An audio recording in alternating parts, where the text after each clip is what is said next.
459. 3, 4. Oh, prends mon âme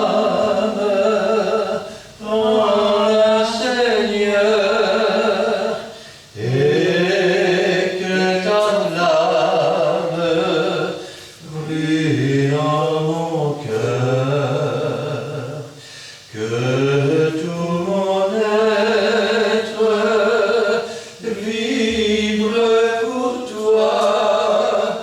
Sois seul mon maître, ô divin roi, source de vie et d'amour, vers toi j'écris la nuit le jour, entends ma plainte, sois mon soutien, calme ma crainte, toi mon seul bien. Du mal perfide, oh garde-moi, viens, sois mon guide, chef de ma foi. Quand la nuit voile tout à mes yeux, sois mon étoile, brille des cieux. Source de vie et d'amour, vers toi j'écris la nuit le jour, entends ma plainte, sois mon soutien, calme ma crainte, sois mon seul bien.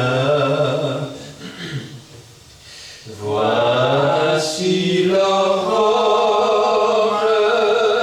d'un jour nouveau, le ciel se dore de feux plus beaux.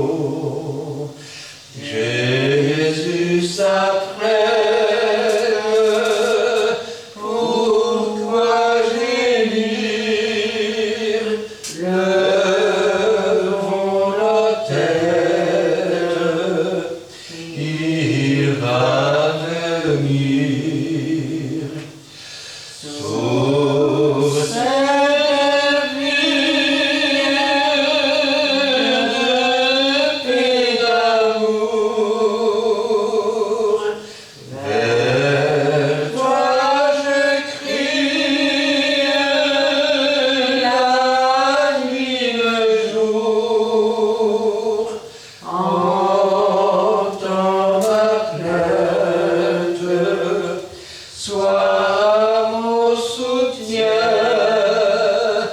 calme ma crainte, toi mon seul bien.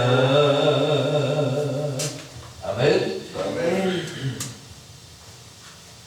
Nous pouvons continuer un instant.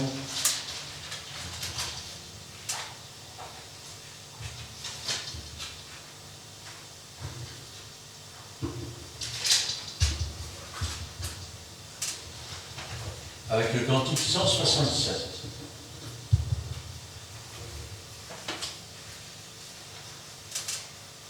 Un petit cœur.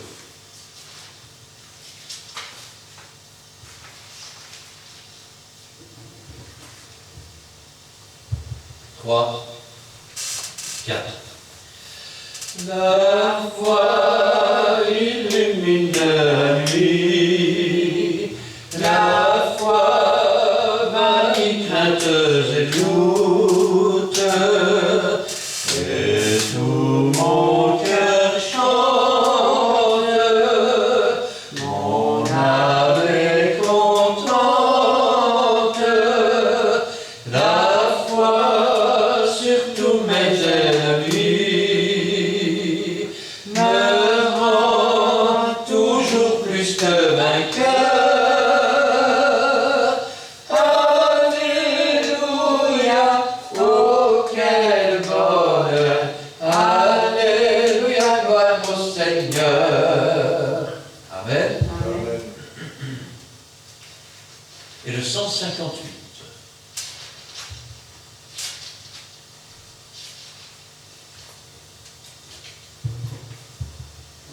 Trois,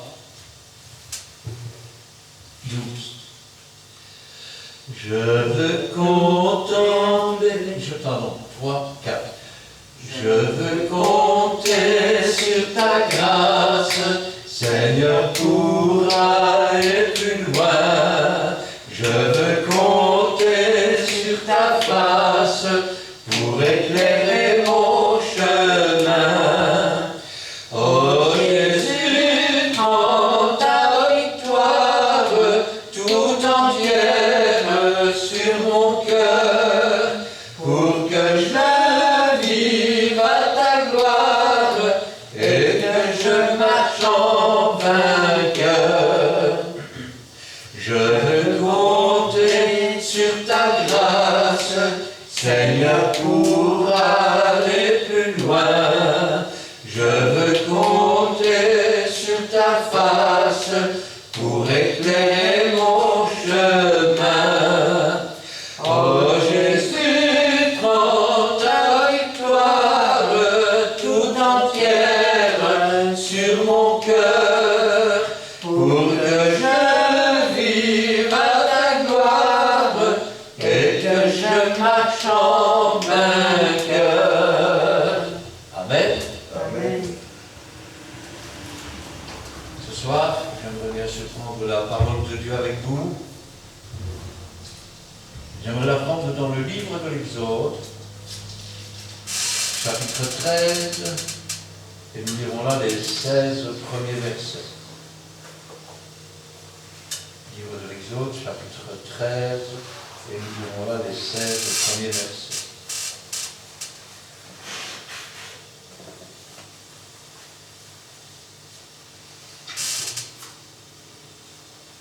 Je vais demander à Gina de remettre la parole du Seigneur entre ses mains et d'ouvrir la lecture. Merci Seigneur pour ta parole bénie que tu as préparée ce soir pour chacun de nous. L'aide à bénir. Bénis aussi ton serviteur que tu t'es choisi. Efface-le Seigneur pour que ce soit toi qui parle à travers nous et dispose nos cœurs Seigneur afin que nous puissions recevoir entièrement cette parole, l'accepter, la méditer, mais surtout la mettre en pratique, oh mon Dieu. Fortifie-nous tous là où nous sommes faits, et gloire te soit rendue, dans le beau nom de Jésus. Amen. Amen. L'Éternel parla à Moïse et dit, « Consacre-moi tout premier-né parmi les enfants d'Israël, tant les hommes que les animaux, ils m'appartiennent. » Moïse dit au peuple, « Souvenez-vous de ce jour où vous êtes sortis d'Égypte, de la maison de servitude. Car c'est par sa main puissante que l'Éternel vous en a fait sortir. On ne mangera point de pain levé. Vous sortirez aujourd'hui dans le mois des épis. Quand l'Éternel t'aura fait entrer dans le pays des Cananéens, des Héthiens, des Amoréens, des Éviens, des Jébusiens, qu'il a juré à tes pères de donner, pays où coule le lait et le miel, tu rendras ce culte à l'Éternel dans ce même mois. Pendant 7 jours, tu mangeras des pains sans levain, et le 7e jour, il y aura une fête en l'honneur de l'Éternel. On mangera des pains sans levain pendant 7 jours. On ne verra point chez toi de pain levé. Et on ne verra point chez toi de levain dans toute l'étendue de ton pays. Tu diras alors à ton fils, c'est en mémoire de ce que l'Éternel a fait pour moi lorsque je suis sorti d'Égypte. Ce sera pour toi comme un signe sur ta main et comme un souvenir entre tes yeux, afin que la loi de l'Éternel soit dans ta bouche. Car c'est par sa main puissante que l'Éternel t'a fait sortir d'Égypte. Tu observeras cette ordonnance au temps fixé, d'année en année. Quand l'Éternel t'aura fait entrer dans le pays des Cananéens, comme il l'a juré à toi et à tes pères, et qu'il te l'aura donné, tu consacreras à l'Éternel tout premier-né, même tout premier-né des animaux que tu auras, les mâles appartiennent à l'Éternel. Tu rachèteras avec un agneau tout premier-né de l'âne. Et si tu ne le rachètes pas, tu lui briseras la nuque. Tu rachèteras aussi tout premier-né de l'homme parmi tes fils. Et lorsque ton fils te demandera un jour que signifie cela, tu lui répondras, par sa main puissante, l'Éternel nous a fait sortir d'Égypte de la maison de servitude. Et comme Pharaon s'obstinait à ne point nous laisser aller, l'Éternel fit mourir tous les premiers-nés dans le pays d'Égypte, depuis le premier-né des hommes jusqu'au premier-né des animaux. Voilà pourquoi j'offre en sacrifice à l'Éternel tout premier-né des mâles, et je rachète tout premier-né de mes fils. Ce sera comme un signe sur ta main et comme des frontons entre tes yeux, car c'est par sa main puissante que l'Éternel nous a fait sortir d'Égypte. Amen. Amen.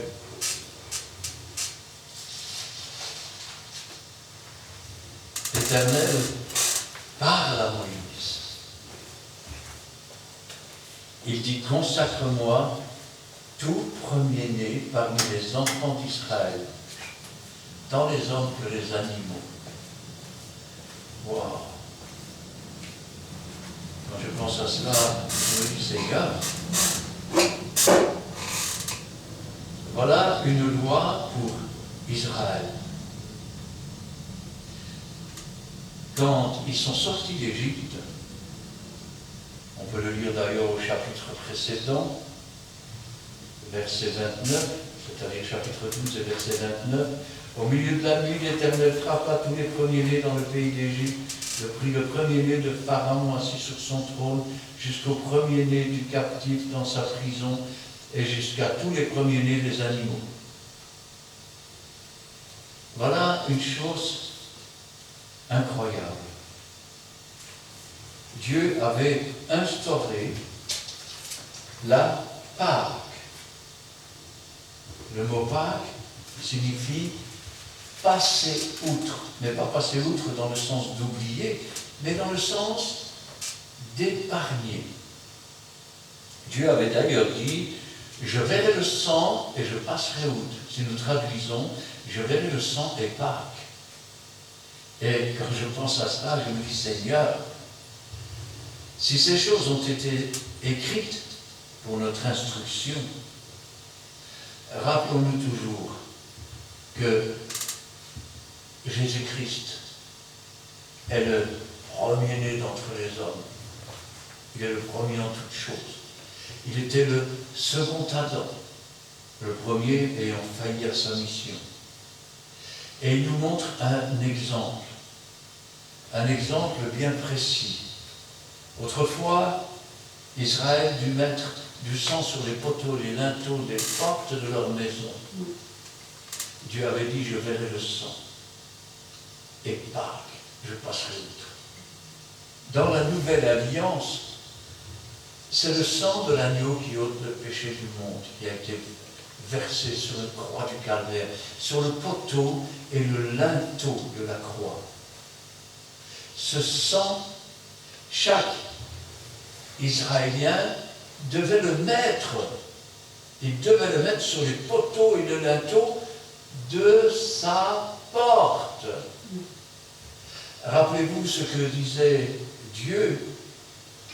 Il disait à Caïn, si tu te conduis mal, le péché se couche à ta porte.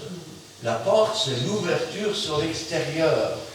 Et Dieu nous dit que nous devons mettre le sang sur les poteaux et les linteaux de notre porte.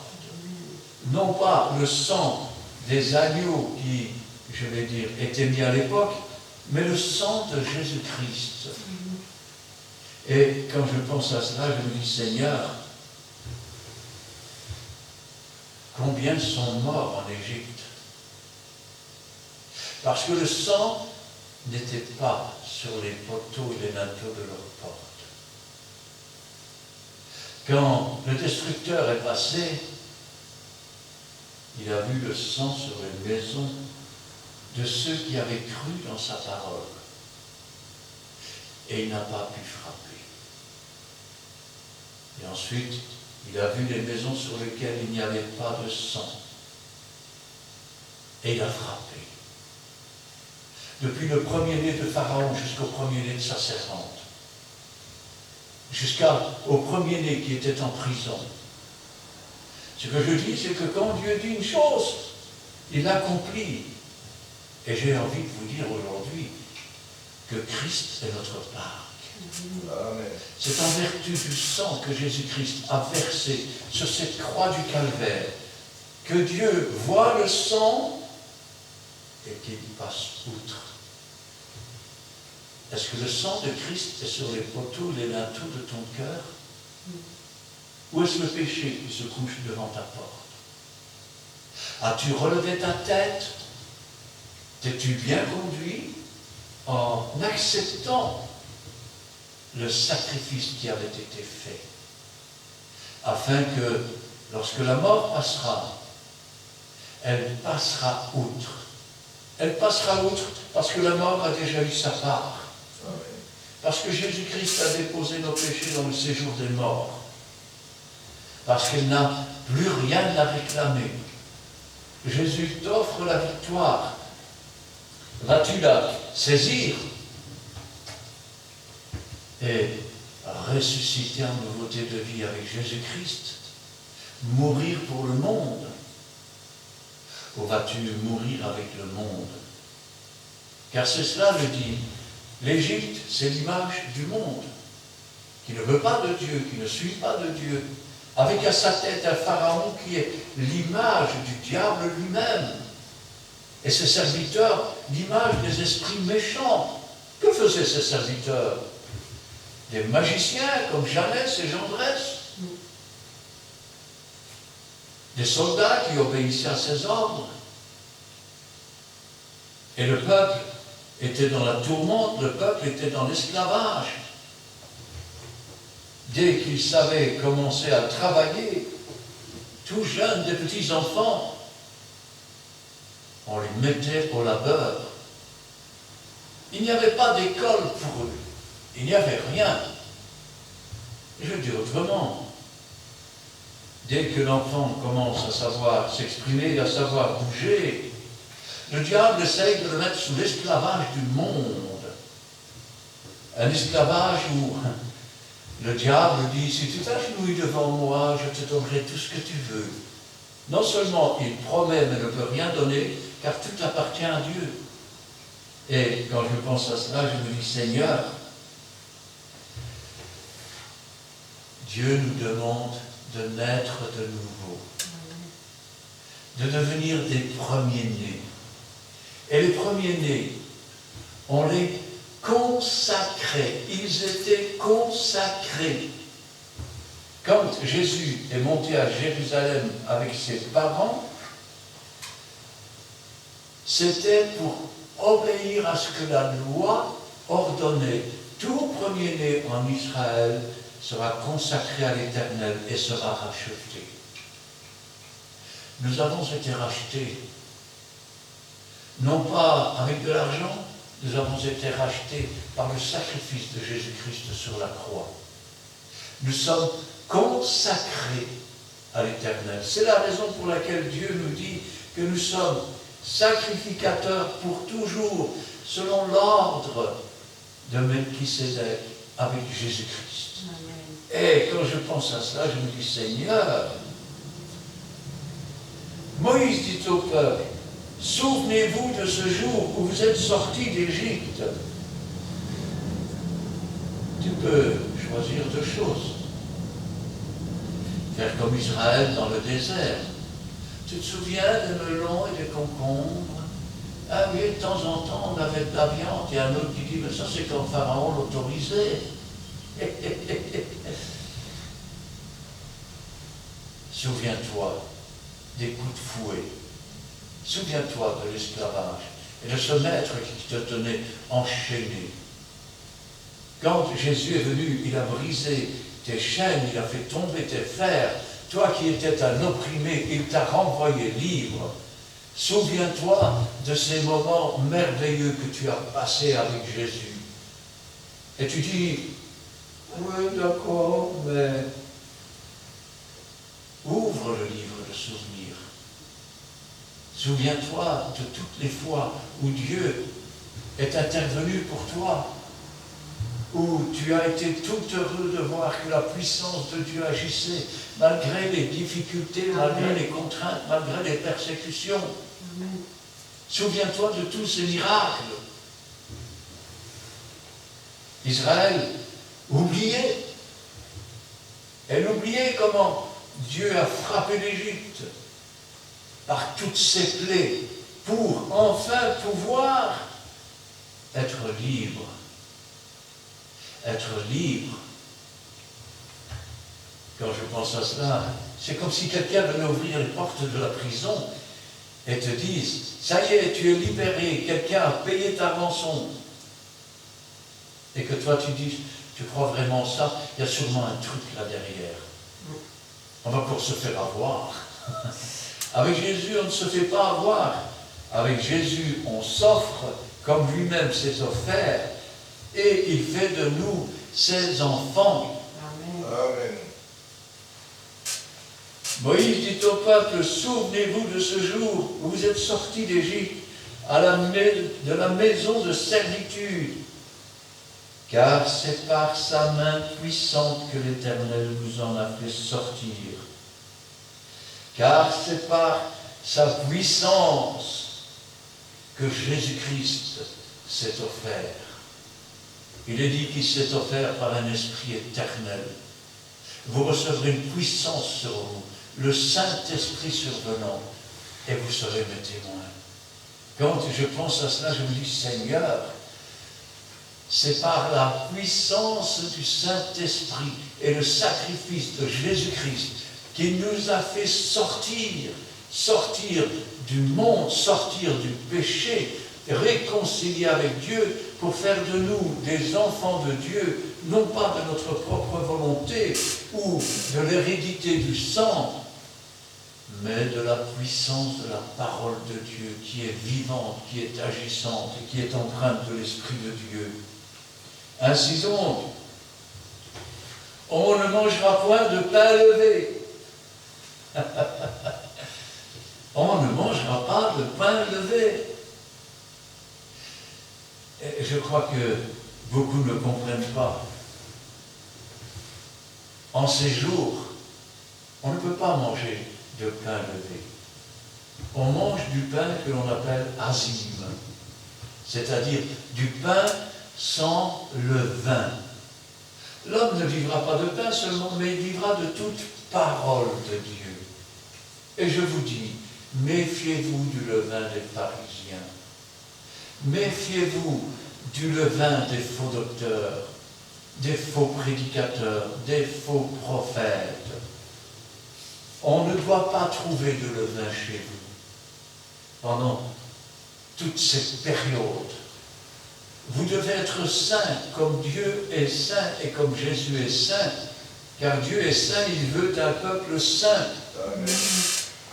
Le levain, c'est quoi? C'est de la pâte pourrie.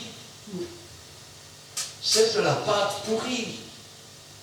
Il y a de la pourriture dans beaucoup de discours aujourd'hui qui autorisent des choses pour lesquelles, dans le peuple d'Israël, vous auriez été lapidés. Eh oui. Dans vos églises, vous faites rentrer toutes sortes de choses qui n'ont pas cours dans la Bible. C'est du levain, c'est de la pâte pourrie. Dieu vous demande de manger le pain pur de la parole de Dieu. De ne rien enlever et de ne rien ajouter. Car celui qui ajoute à la parole de Dieu sera retranché du salut de Dieu. Et celui qui retranche sera retranché aussi. Car la parole de Dieu est un. Elle est solidaire. Elle est sans équivoque. Pendant ces temps, ils ne pouvaient pas manger de pain levé. Quand nous nous approchons de la Sainte Seine, nous ne mangeons pas de pain levé. Pourquoi? Parce que Jésus-Christ est le pain de vie, le pain pur, sans tache, sans aucune pourriture.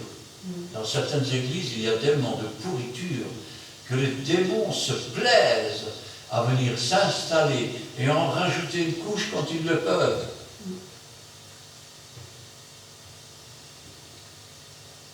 On ne mangera point de pain levé.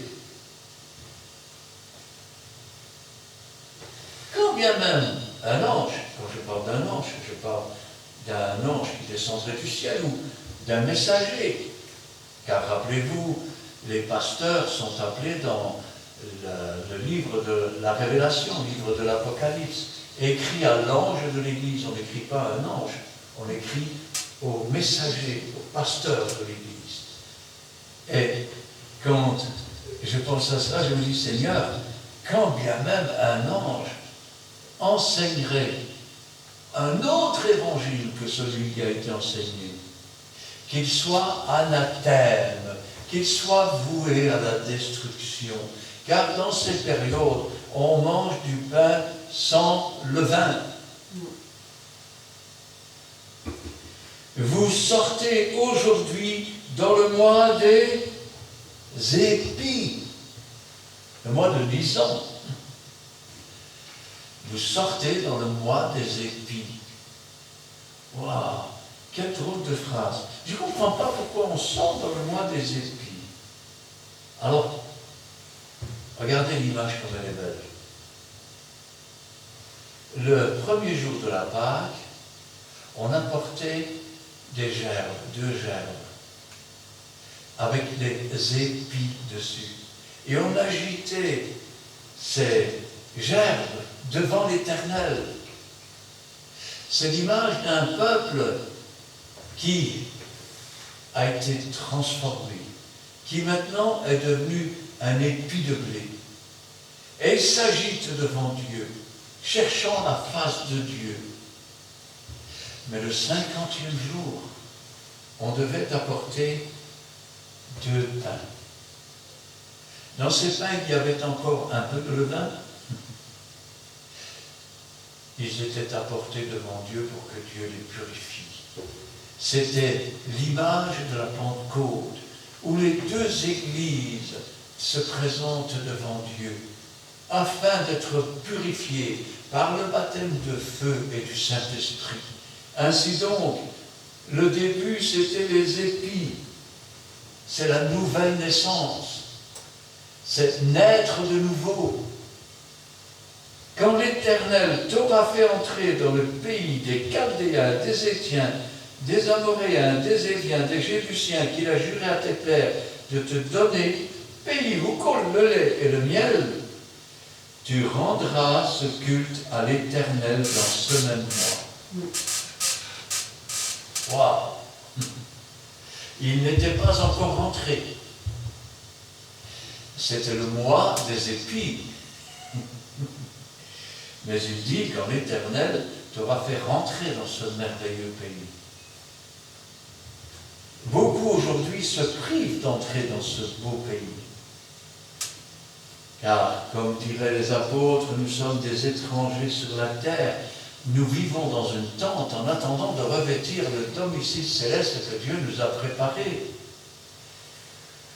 Mais là, vous êtes assis dans les lieux célestes avec Jésus. Jésus veut vous faire entrer dans ce pays. Et c'est dans ce pays que vous mangerez aussi le pain sans levain. C'est dans ce pays où coule le lait pur de la parole de Dieu. Rappelez-vous ce que disait l'apôtre Paul. Je vous ai donné du lait et non de la nourriture solide, parce que vous ne pouviez pas la supporter, et vous ne le pouvez pas encore. Mais Dieu nous appelle à grandir, à apprendre, afin de manger cette nourriture solide.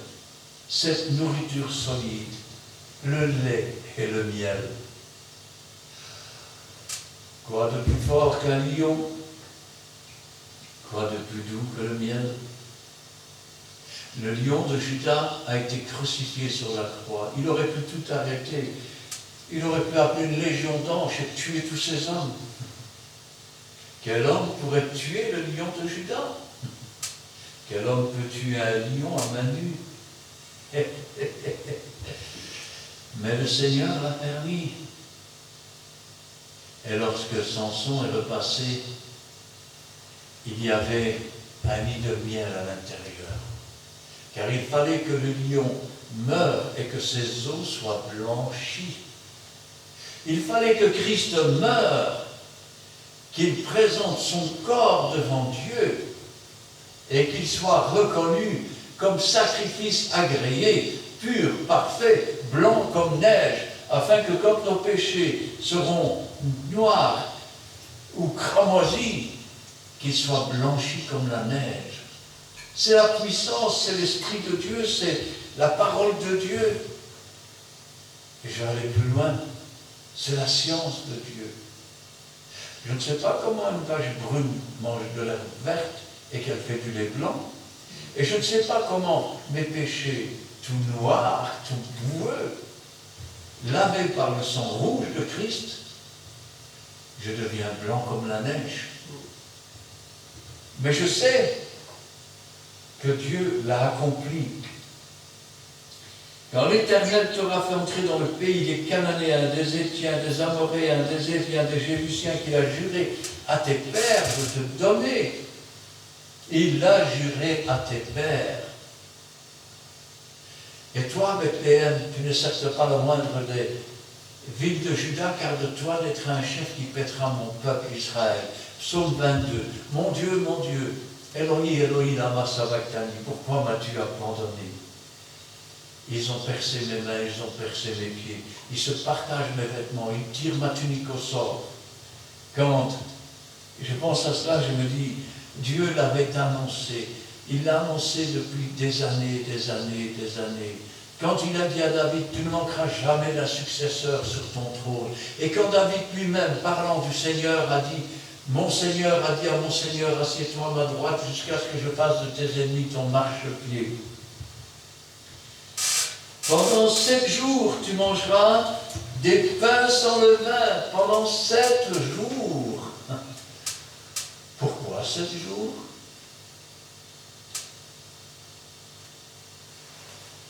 Jean aux 7 églises. Ces 7 églises représentent les différents caractères des églises sur la terre aujourd'hui. 2 seules sont agréées de Dieu. Mais elles représentent aussi 7 périodes dans l'humanité. Où l'on voit tantôt une église qui obéit, tantôt une église qui désobéit, tantôt une église qui doit abandonner certaines choses. Au bout de la 7e période, c'est le temps du réjouissement. Pourquoi? Parce qu'à la voix d'un archange, un signal donné par Dieu, les morts en Christ ressusciteront premièrement, et les vivants qui seront restés vivants pour son avènement seront transformés en un instant, et nous partirons à la rencontre du Seigneur. En ce jour-là,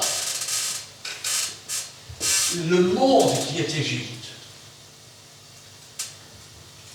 sera frappé de mort, comme l'Égypte autrefois. Car le diable va descendre sur la terre, il sait qu'il en a pour peu de temps, et il va se déchaîner. Et si ces temps n'avaient pas été abrégés, personne n'aurait été sauvé. Mais parce que, et à cause des élus, 12 000 de chaque tribu d'Israël, Dieu va abréger ces moments. Quand l'Éternel t'aura fait entrer dans le pays, pendant 7 jours, tu mangeras des pains sans levain. Et le 7e jour, il y aura une fête en l'honneur de l'Éternel. Et je vous dis que quand la 7e période sera terminée, il y aura une fête dans le ciel en l'honneur de l'Éternel. La Bible l'appelle les noces de l'agneau. Les noces de l'agneau. Amen. On mangera des pains sans levain pendant 7 jours.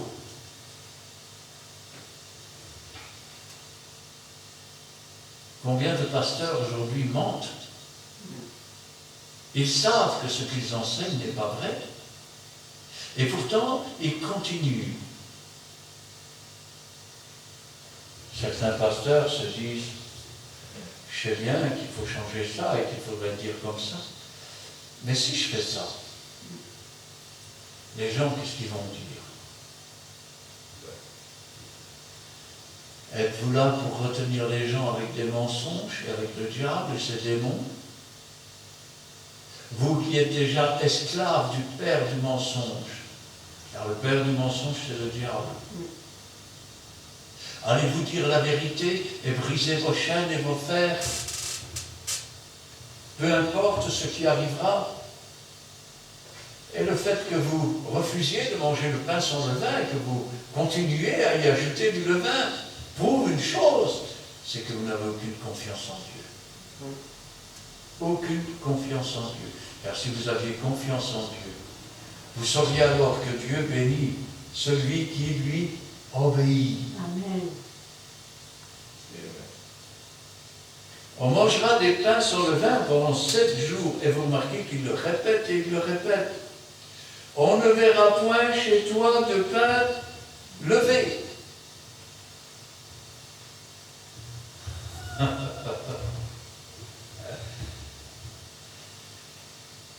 Ta Bible est sur le coin d'une armoire. Et quand tu ouvres l'armoire, qu'est-ce que tu trouves?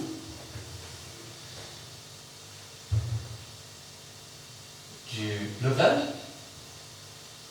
des livres soi-disant d'études chrétiennes, qui ne sont en fait pas des livres d'études chrétiens, car le seul livre d'études que je reconnais, c'est la Bible. Elle ne dit pas, oui, mais c'est pour expliquer la Bible, parce que la Bible n'a pas besoin d'être expliquée. Dieu a dit, ils seront enseignés de Dieu. Il parlait de l'Esprit de Dieu qui conduirait dans toute la vérité. Jésus lui-même a soufflé son esprit sur ses disciples pour qu'ils comprennent les Écritures. Ce n'est pas l'homme, le cerveau de l'homme est trop petit pour comprendre l'Écriture d'un Dieu. Mais un Dieu peut nous apprendre, car c'est le véritable écolage. C'est Dieu qui va nous conduire dans toute la vérité par son esprit, qui va nous instruire, qui va nous enseigner. Quand Dieu a créé l'homme dans le jardin d'Éden, il l'a créé pour le cultiver. Comment dit-on de quelqu'un qui a la connaissance? On dit c'est quelqu'un de cultivé. Et l'on ne verra point chez toi de levain. On ne verra pas chez toi la statue de la sainte, soi-disant Sainte Vierge Marie dans ton armoire parce qu'elle appartenait à grand-mère. On ne verra pas ton fer de cheval au-dessus de la porte, soi-disant porte-bonheur. On ne verra pas toutes ces choses qui ne devraient pas y être. Parce que ta maison, elle sera comme toi. Quand on entrera dans ta maison, on ne trouvera pas de signes astrologiques. Quand on entrera dans ta maison, on ne trouvera pas de livre qui traite de la sorcellerie. Quand on entrera dans ta maison, on ne trouvera rien. Rien qui ressemble à du levain, à de la pourriture. Parce que les enseignements et la parole du diable sont inspirés et instruits par l'esprit malin. C'est du pain pourri, du pain qui fait lever. N'avez-vous jamais lu qu'un peu de levain? Oui, mais c'est pas si grave, il n'y a quand même pas mort d'homme, non? Un peu de levain fait lever toute la pâte. Ça veut dire que la déviation de la parole de Dieu, le mensonge dans la parole de Dieu, contamine. Et quand le peuple est complètement contaminé, toute la pâte est levée. Est-ce qu'une seule mouche n'infecte pas toute l'huile? Ne devons-nous pas nous réserver l'huile sainte et pure de l'esprit, afin que cette huile coule sur notre tête, qu'elle continue à couler comme elle coulait sur la barbe d'Aaron, afin que, loin de l'Esprit de Dieu, scellés par le Saint-Esprit de Dieu, nous puissions être sans le vin. Rappelez-vous que Jésus aurait pu dire, après tout, c'est pas si grave que ça. Ou alors, du temps où ils étaient en Égypte, ils auraient pu dire, on va quand même pas mettre du sang sur le linteau et les poteaux des portes. On va pas tout salir quand même. Hein. Tiens, j'ai une idée. On va couvrir le poteau et le linteau et on mettra ça sur la couverture. Ça ne fonctionne pas. Ça ne fonctionne pas. Vous pouvez couvrir les poteaux et les linteaux de vos portes qui sont sales, sur lesquels il n'y a pas le sang de l'agneau. Et pensez que parce que vous en mettez un petit peu sur une couverture pour faire semblant, que vous allez être sauvés. C'est pas comme ça que ça marche. De même qu'il le mettait sur les poteaux et les linteaux des portes, c'est sur le linteau et les poteaux de votre cœur. De même que Dieu a écrit les lois sur des tables de pierre, il veut les écrire dans des cœurs de chair. De même que nous qui avons des cœurs de pierre, Dieu veut nous donner des cœurs de chair. Il est question de salut. Il est question de Christ, en vertu duquel Dieu va passer outre de nos péchés et de nos fautes. Pourquoi? Parce qu'il les a effacés. Tu diras alors à ton fils, c'est en mémoire de ce que l'Éternel a fait pour moi lorsque je suis sorti d'Égypte. Pourquoi, papa, tu ne vas pas voir au cinéma? Pourquoi, papa, tu ne vas pas danser? Pourquoi, papa, tu ne joues pas aux cartes? Pourquoi, papa, tu ne fais pas ça? C'est en mémoire de l'Éternel qui m'a retiré de la boue du péché, qui m'a délivré et qui m'a rendu libre. Christ ma Pâque, en vertu du sang qu'il a versé pour sauver ma propre vie. Ce sera pour toi un signe sur ta main.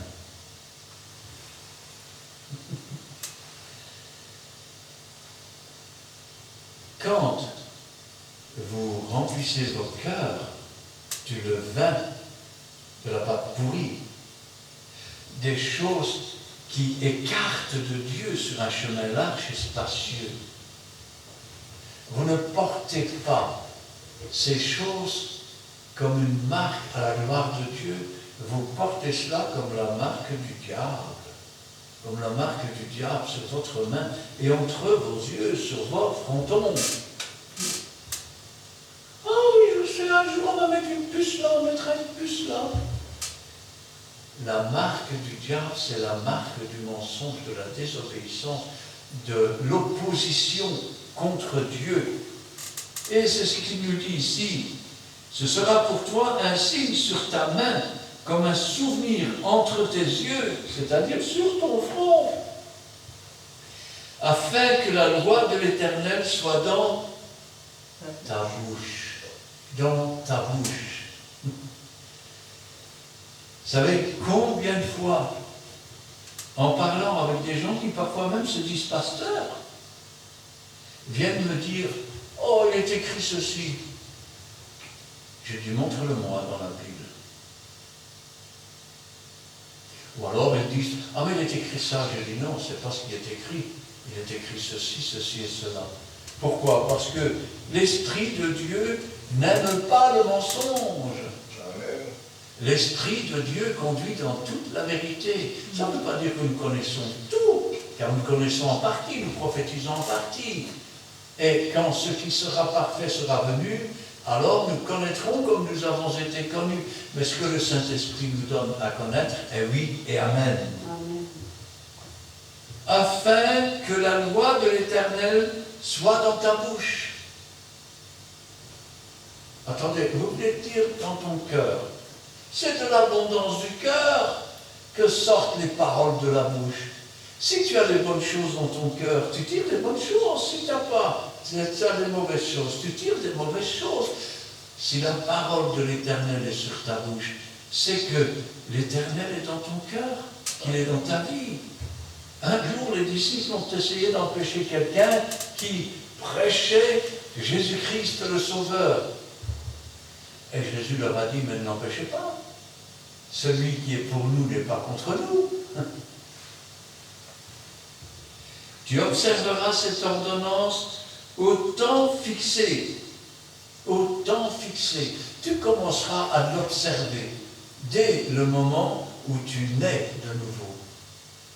Et chaque année. C'est quand la Pâque? Ah, on l'a fêté il y a quelques jours, non? La Pâque, Christ notre Pâque, qui a été immolé sur la croix du Calvaire. La Pâque, les animaux qui ont été immolés en Égypte pour les faire sortir le peuple, comme Christ a été immolé pour faire sortir le peuple du monde et de la puissance et de l'esclavage du prince du monde. Mais la Pâque, c'est quand? C'est tous les jours. C'est tous les jours. La naissance de Jésus, c'est quand? C'est tous les jours. Car tous les jours, il y a quelqu'un qui découvre qu'il a vécu comme si Dieu n'existait pas, qui découvre comment Jésus-Christ, l'agneau de Dieu qui ôte le péché du monde, est mort sur la croix du Calvaire par amour, afin de payer le prix de notre rançon. L'acceptation de Jésus, c'est la naissance de Jésus dans un cœur. C'est la naissance de Jésus dans un cœur. C'est le début de la fin de l'esclavage. Et quand je pense à cela, je me dis, Seigneur, c'est aussi le début d'une nouvelle marche où l'on va apprendre à connaître la parole de Dieu. Parce que le Seigneur lui-même va souffler son esprit sur nous pour que nous comprenions sa parole. Mais ensuite, il va falloir aller plus loin. Il va falloir entrer dans le pays promis. Jésus ne nous a pas promis que nous irions où il y a les Éviens, les Phérésiens, Non, il nous a promis que nous serions assis dans les lieux célestes avec lui. Dans le pays promis par Dieu à Israël, il y avait des gens qui s'opposaient à Dieu. Ils faisaient de la magie. Ils invoquaient les morts en faveur des vivants. Ils faisaient toutes sortes de choses comme cela. Et c'est pour ça que Dieu les a chassés. Et aujourd'hui, Dieu veut nous faire asseoir dans les lieux célestes. C'est là aussi que se trouvent les esprits méchants. Car nous n'avons pas à lutter contre la chair et le sang, mais contre les dominations, contre les esprits méchants dans les lieux célestes. Et pourquoi va-t-il les chasser? Pourquoi va-t-il nous donner ce pouvoir? Parce qu'ils agissaient exactement comme les Phérésiens, les Jébusiens, les hommes qui vivaient dans ce pays.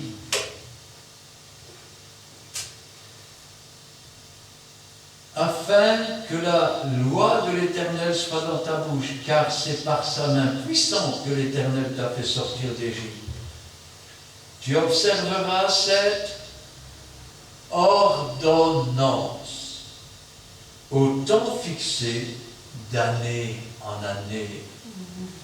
On ne devient pas chrétien le temps d'une mode et ensuite se tourner vers une autre religion ou vers... Non. Quand le Seigneur nous appelle, c'est pour toute la vie. Plus personne ne peut nous ravir de sa main. Serait-ce les tribulations? Serait-ce la maladie? Serait-ce la mort? Non. Quand bien même j'irai au bout de la terre, l'Éternel est là. Où est-ce que je pourrais me cacher? La seule chose qui peut encore mettre un terme à cela, c'est nous. C'est notre comportement.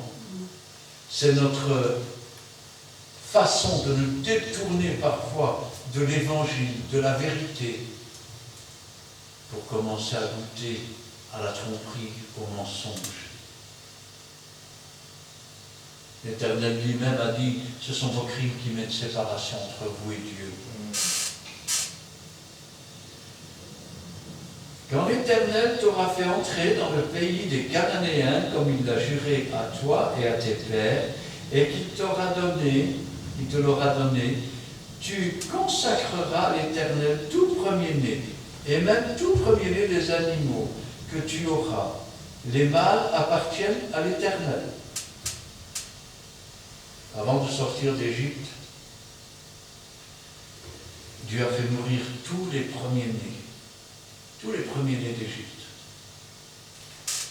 Et donc, il s'est consacré tous les premiers-nés qu'il a fait sortir du pays d'Égypte. Quand l'enlèvement de l'Église aura lieu, tous les rachetés, ressuscités, seront alors consacrés à l'Éternel. Mais à partir du moment où ils ont mangé la Pâque, c'est ce que Jésus disait, si vous ne mangez la chair du Fils, si vous ne buvez son sang, vous n'avez pas la vie en vous-même.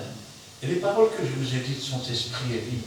À partir du moment où vous aurez goûté la Pâque, c'est parce que l'Esprit de Dieu est en vous. Et vous serez assis alors dans les lieux célestes. Et comme il est dit ici, vous ne vous appartenez plus. Vous appartenez à Jésus-Christ. Vous vous êtes mis sur l'autel, vous vous êtes offert et Dieu a agréé. Dieu a pris. Dieu maintenant fait de vous un instrument. Vous êtes consacrés à l'Éternel. Autrefois, ils devaient racheter de l'Éternel leurs propres enfants, les premiers-nés. Quand Jésus est monté au temple, c'était pour la purification de Marie après les 40 jours. Et c'était aussi pour racheter Jésus-Christ du temple. Pourquoi? Parce que s'il n'était pas racheté, il allait servir Dieu toute sa vie.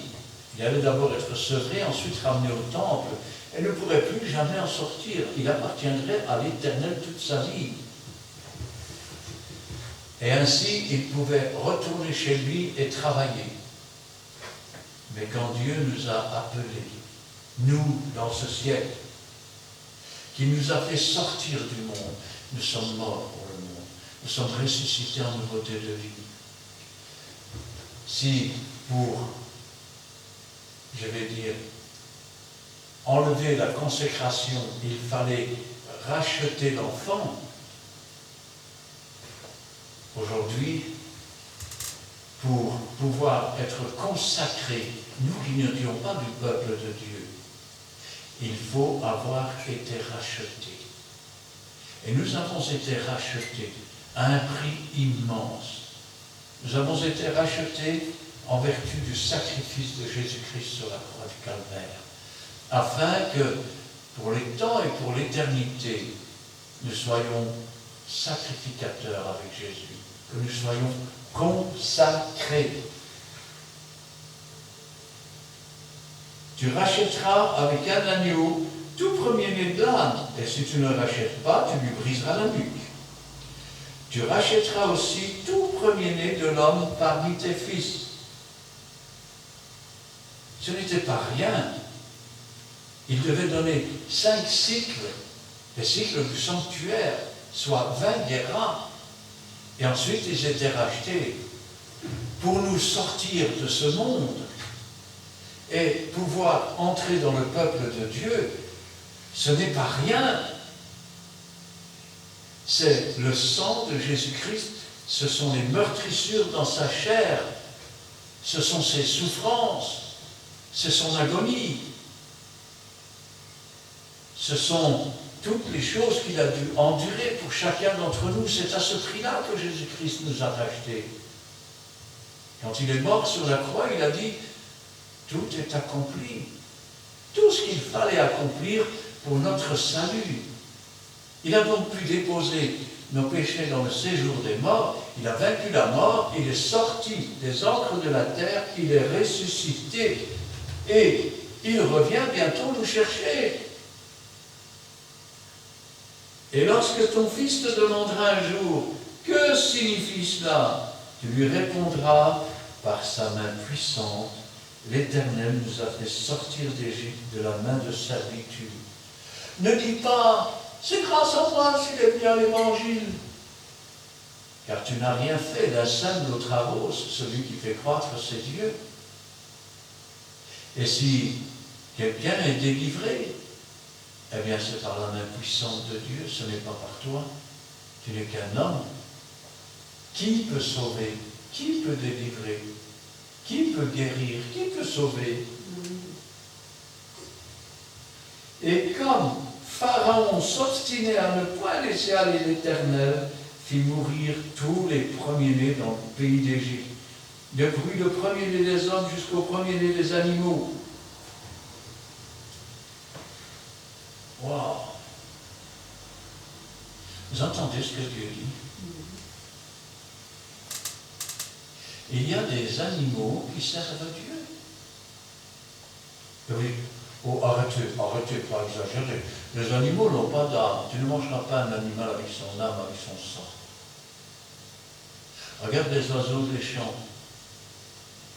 Ils ne sèment ni ne moissonnent, Dieu prend soin d'eux. Et il y a des animaux qui sont diaboliques.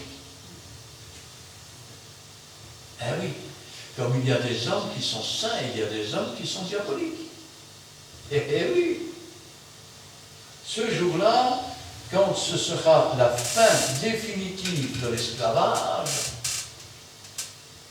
je plains tous les premiers-nés de cette terre. Je les plains. Car Dieu les laissera mourir dans leur péché. C'est ce que Jésus disait quand il disait « Étroit, resserré le chemin qui conduit à la vie. Peu sont ceux qui le trouvent. Peu sont ceux qui le trouvent. Large et spacieux le chemin qui conduit à la destruction. Beaucoup sont ceux qui empruntent ce chemin. » Et quand je pense à cela, je dis « Seigneur, tu es le chemin, tu es la vérité, tu es la vie. » Comme disaient tes disciples autrefois, à qui d'autre irions-nous? C'est toi qui as les paroles de la vie. Tu es celui qui est, qui était et qui vient. Et l'Église dit, viens Seigneur Jésus. Et Jésus dit, voici je viens bientôt.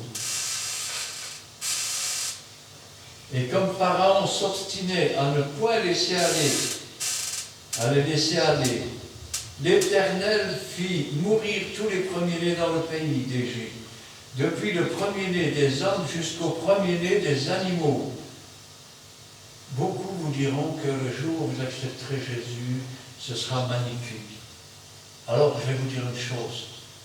Le jour où Dieu a envoyé Moïse, où il a commencé à leur dire que leur servitude était finie, qu'ils n'avaient plus à payer, mais que l'Éternel allait combattre pour eux, eh bien, Pharaon a redoublé de colère. Il a redoublé les punitions, au point qu'il devait faire le même nombre de briques sans paille. Et le diable vous attaquera pour essayer de vous décourager. Vous devez alors résister, et résister fermement, afin qu'il s'enfuit loin de vous, et que cette liberté, vous puissiez la saisir par la foi. Voilà pourquoi j'offre en sacrifice à l'Éternel tout premier-né des mâles, et je rachète tout premier-né de mes fils. Voilà pourquoi je me suis offert à Dieu. Parce que j'ai été racheté. Amen. Voilà pourquoi vous devez vous tourner vers Dieu. Parce que vous étiez séparés, vous étiez morts par vos offenses, comme les premiers-nés d'Égypte. Mais si vous acceptez le sang qui a été versé pour vous sur la croix du Calvaire, ce sera comme au jour où Moïse a suspendu le serpent d'airain, comme Christ a été suspendu sur la croix. Et quiconque même avait été mordu par le serpent brûlant, image du diable, et se tournait vers ce serpent d'airain, il était guéri. Il était guéri. Fus-tu encore possédé de démons? N'as-tu pas lu ce qui se passa avec le Gadarénien? Il est revenu vêtu dans son bon sens. Car rien n'est impossible à Dieu. Et tout est possible à celui qui croit. Ne t'ai-je pas dit que si tu crois, tu le verras s'accomplir? Voilà pourquoi j'offre en sacrifice à l'Éternel tout premier-né des mâles, et je rachète tout premier-né de mes fils. Ce sera comme un signe sur ta main, et comme des frontons entre tes yeux. C'est comme les deux chemins. Soit tu portes la marque de Jésus-Christ, qui est la sainteté, la pureté, sur tes mains et sur ton front. Tu vas me dire, je ne comprends pas bien. Où vont tes pensées? C'est ce qu'il y a sur ton front. Quelles sont tes actions? C'est ce qu'il y a sur tes mains. Ou soit tu vas porter la marque du diable sur ton front et sur tes mains. Parce que tes pensées sont diaboliques et tes actions seront diaboliques. Ce sera comme un signe sur ta main et comme des frontons entre tes yeux. Car c'est par sa main puissante, que l'Éternel nous a fait sortir d'Égypte. Car c'est par sa droite puissante que l'Éternel est venu nous chercher dans la boue du péché. Quelqu'un a dit un jour, c'est une bonne qui l'a dit, aussi profonde soit la fosse dans laquelle le diable a pu te jeter. L'amour de Dieu est tellement profond qu'il est capable de venir te rechercher et te ramener à la véritable lumière. Amen. Cette véritable lumière qui éclaire tout homme venant dans le monde. Celle qui est venue chez les siens et qu'ils n'ont pas connue. Mais elle a donné le pouvoir à quiconque croit en son nom de devenir enfant de Dieu. Amen. Amen. Nous allons prier. Éternel, notre Dieu, notre Père, nous te louons, nous te rendons grâce. Béni sois-tu et gloire à toi dans le beau et puissant nom de Jésus-Christ, notre Sauveur. Ce soir encore, Seigneur, tu nous rappelles que ce n'est ni par notre force, ni par nos mérites, mais c'est par ta main puissante, Seigneur, que tu nous as arrachés à la mort et au séjour des morts. C'est par ta main puissante que tu nous as ramenés dans les parvis de notre Père céleste. C'est par ta main puissante que tu nous fais asseoir dans les lieux célestes. C'est par ta main puissante que tu nous rendras la vie et que tu nous emmèneras dans ton ciel de gloire. Comme toi tu l'as dit, Seigneur, il y a plusieurs demeures dans la maison de mon Père. Si cela n'était pas, je ne le dirais pas. Je vais vous préparer une place, et lorsque je vous aurai préparé cette place, je reviendrai, je vous prendrai avec moi. C'est toi, Seigneur, qui nous a fait mourir au péché, qui a transformé nos cœurs, qui a transformé nos vies, qui nous a permis de naître de nouveau, d'être de nouvelles créatures, des créatures affranchies, des créatures libres, de celles, Seigneur, qui peuvent dire non, et de celles, Seigneur, qui peuvent se tourner vers toi et être bénies par toi. Nous n'avons rien mérité, nous ne mériterons jamais rien. Nous ne savons rien faire, mais nous savons que celui qui est avec nous est plus grand que celui qui est dans le monde. Et toi, Seigneur, tu ne fais pas ce que tu peux, tu fais ce que tu veux. Et tout est possible à celui qui croit.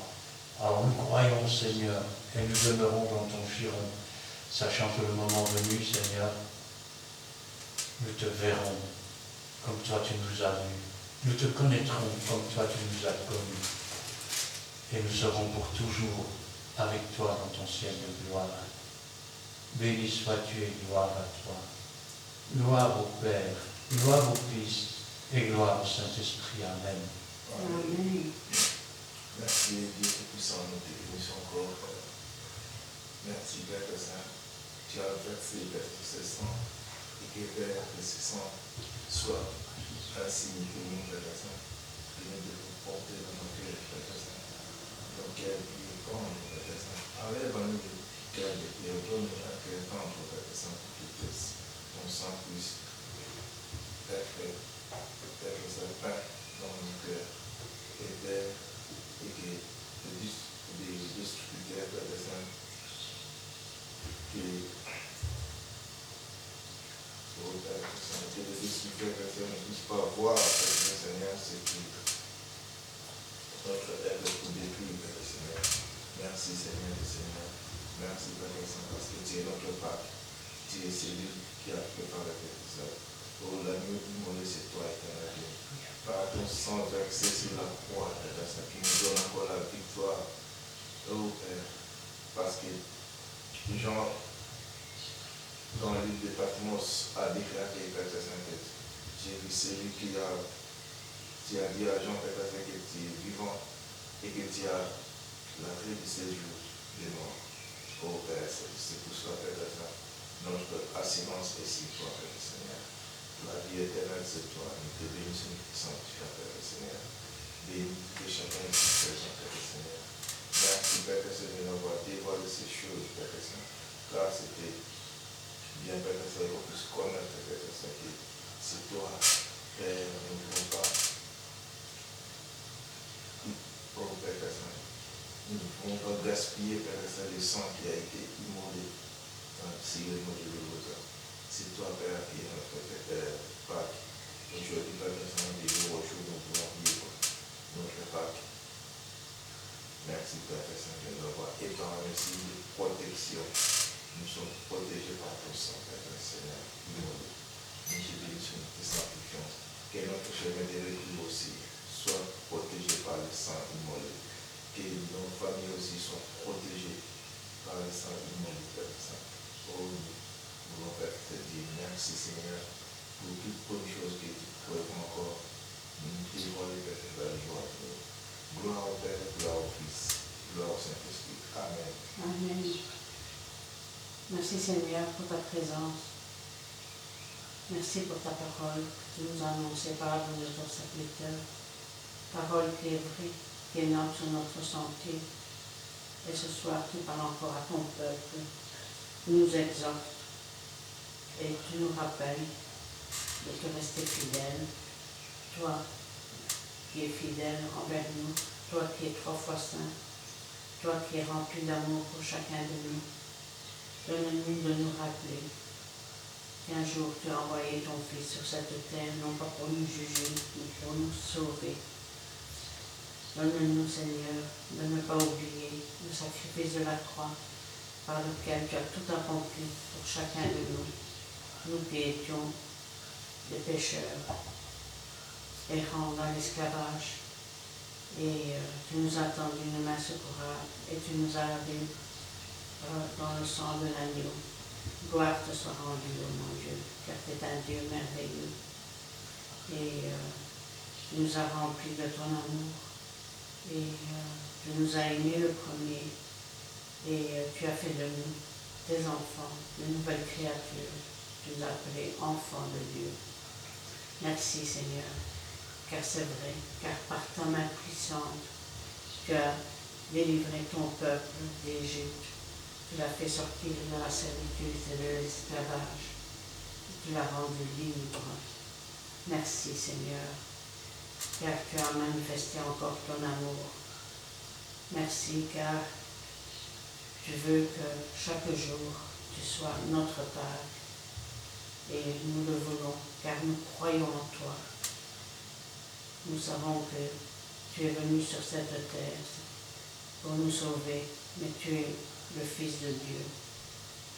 Et fais de notre cœur ton habitation à jamais, car nous t'aimons et nous voulons faire ta volonté dans toutes les circonstances de la vie qui se présentent à nous.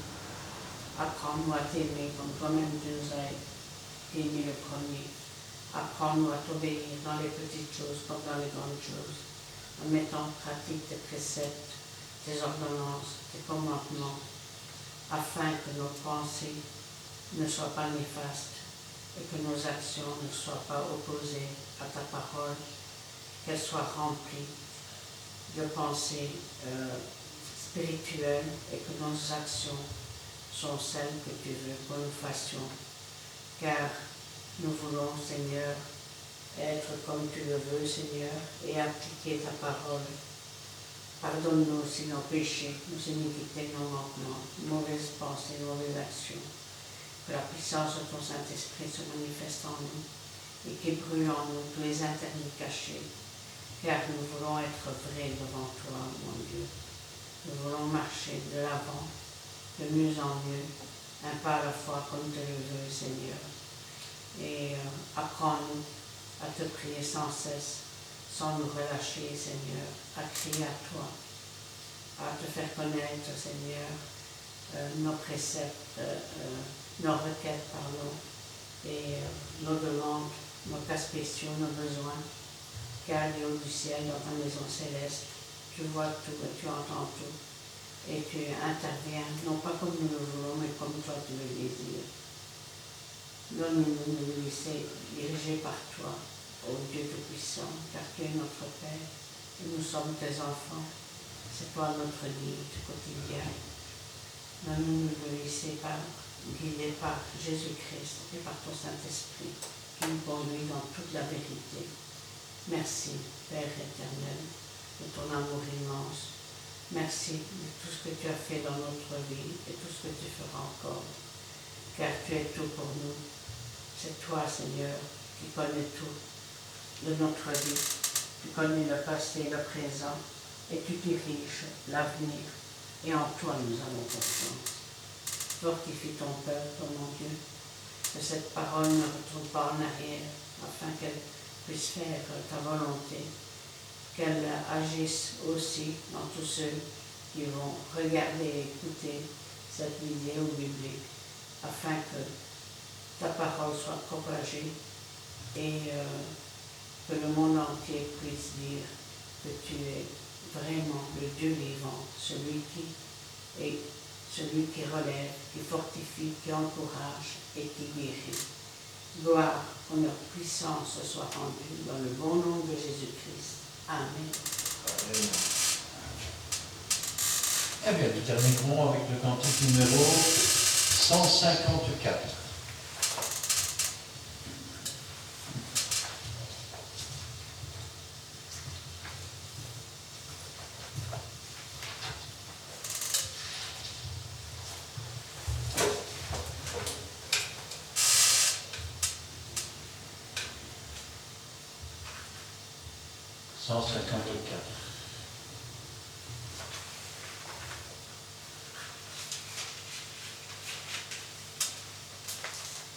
Trois, quatre. Je veux boire de l'eau vive, de ton esprit. Je veux boire à la source de la vie.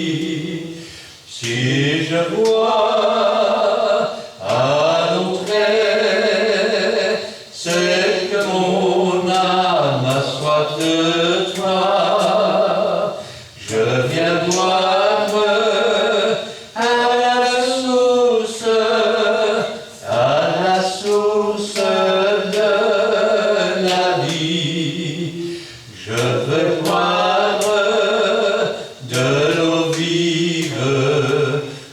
l'eau vive de ton esprit.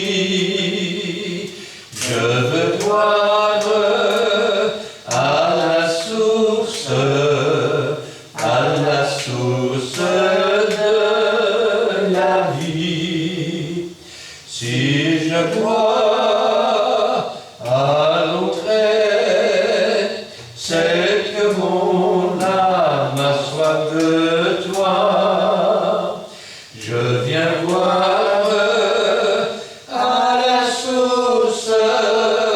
à la source de la vie. Amen. Amen.